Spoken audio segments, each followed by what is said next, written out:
All right, hello, new day, new statistics video. Today we want to talk about five number summaries and box plots. So we can see here we have a set of data given to us. This is a set of numerical data. There are 20 observations in this data set, and we want to come up with the five number summary, find the minimum value, first quartile, median value, third quartile, and the maximum value. So this is what we're looking at here. First thing you have to do is put the data in ascending order. I'm going to show you how your calculator can do this for you, but I've done it here by hand. Just take this 20 observations, and this is the same data set, just in ascending order from low value, increasing until the maximum value. So once you have it in this ascending list, it's very easy to find the minimum value and the maximum value, right? It's just staring you in the face here, minimum value, maximum value. So those are the two easy ones. Minimum is 3, maximum is 72. Minimum, maximum. So it gets a little trickier when we talk about the medians and the quartiles. For the median, we're going to use this formula here. Remember what the median is. The median is the 50th percentile.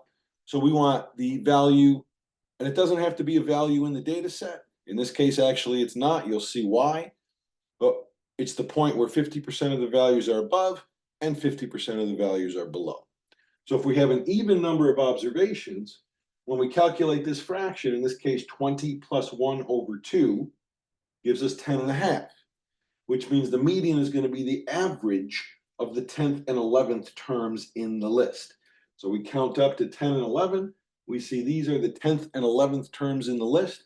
We take the average of those two values, 22 and 24. Taking the average gives us our median of 23. So notice 23 is not a value in the data set, but it is the median of this data set. Once we have the median, we know where the 50th percentile is. The first quartile is just the median of all the values less than that, strictly less than that. So if it's a value in the data set, you're going to count all the values less than that data value. In this case, it's between two data values. So we're going to take the 10 values below 23 to find the first quartile. So the first 10 values are from 3 to 22. We use the same formula that we did to find the median, except now we're only looking at the first 10 values. That gives us 11 over 2, or 5.5. So we're taking the average of the 5th and 6th terms in the ascending list. We count up 5th and 6th terms. We take the average of those two, and we get our first quartile.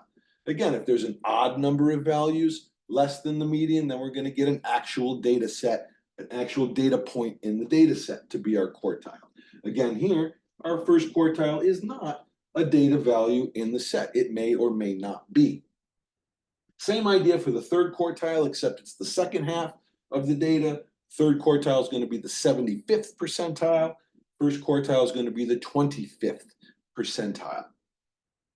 So again, there's 10 values above the mean. We take the average of the 5th, 1, 2, 3, 4, 5th, and 6th, and we get our third quartile of 30. So once we have all that, we have our five number summary. We have the minimum is 3, the first quartile is 16, the median is 23, the third quartile is 30, and the maximum is 72. Now this is going to lead to a visual representation of this data called a box plot. Okay, so you can see we have the five number summary. To draw a box plot, we just create an axis that holds all the values we're looking at. We know we had a minimum of 3 and a maximum of 72, so I just went from 0 to 100. We could have went 0 to 80, 0 to 75. Just make it large enough to show what's going on. We draw a line at each one of these values. So a line at the minimum, line at the first quartile, line at the median, line at the third quartile, line at the maximum. The box part of the box plot is the middle 50% of the data. right? Between the 75th and the 25th percentile. So we know 50% of the data fall within 16 and 30. And then the whiskers go out to the minimum and maximum value. So we got the minimum and the maximum out here. This gives us an idea of the spread out, how spread out the data is. Most of the values here seem to be toward the low end. And then we have this one kind of what we might call an outlier. We'll in the future determine how to define what an outlier is. But that's what an outlier is, something that's kind of outside the general shape of the rest of the data. Again, the value inside the box is the interquartile range. Interquartile range, just the difference between the third quartile and the first quartile. That's the distance between the ends of the box plot. All right, so I also want to show you how to do this on the calculator, save you some time. So I'm going to share my screen. I got a nice little calculator app to show you here. All right. So first, how do we put the data in? So I'm just going to go to a nice clear screen here. Clear, clear, clear. And go to the stat package. Go to the stat package. If we want to input a list, we use edit. You can move along the top of this using these arrows. We'll use some of these things as the class goes on, and you can move up and down the list using these arrows. So we want to create a list, edit. So we hit enter. Now I've already put these values into this list. All you do is put in the number, hit enter, go down to the next value, put in the number, hit enter, go down to the next number, and so on. So you can see here I have 20 values. Notice here 15th value, 16th value, so on and so forth, up to the 20th value of 72. So I want to put this list in ascending order first. So if I go back to that stat menu, still under edit, and go down to sort A, I'm going to see, oh, actually, I think I already put it in. Did I already put it in ascending order? But that's how you put it in ascending order, okay? I do have it already in ascending order. Let me just show you anyway.